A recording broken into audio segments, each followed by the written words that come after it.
তো থাইল্যান্ড ট্রিপের আরেকটা ইম্পর্টেন্ট পার্ট নিয়ে চলে এসেছি তোমাদের সঙ্গে।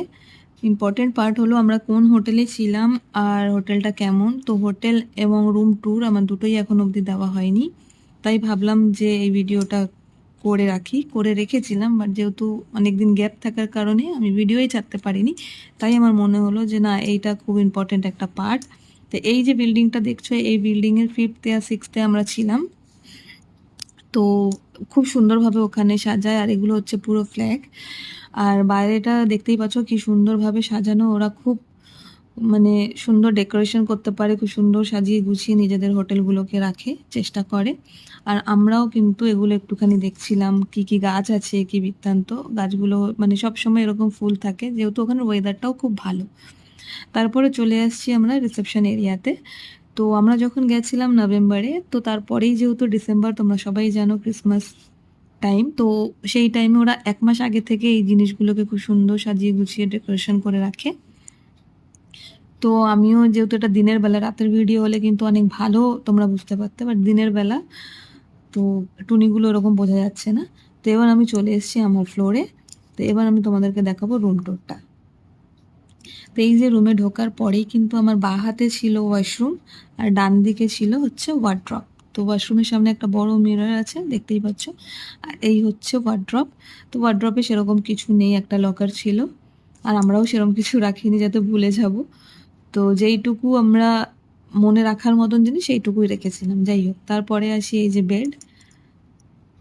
আর বেডের অপোজিটেই ছিল হচ্ছে একটা রেডি হওয়ার জায়গা, যেখানে হেয়ার ড্রায়ার ছিল, আমরা ফোন চার্জিং করতে পারবো। তারপরে ছিল টিভি, তারপরে ছিল হচ্ছে ড্রেসিং এরিয়া, মানে যেখানটা আমি সাজগোজ করব, বা রোজ এখানেই আমরা রেডি হয়েছি।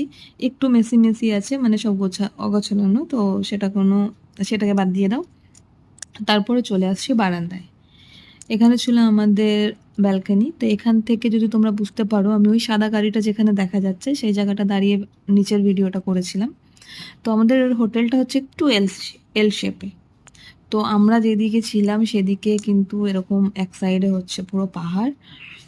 আসলে এই বিল্ডিংগুলোর জন্য অনেক কিছু দেখা যাচ্ছে না।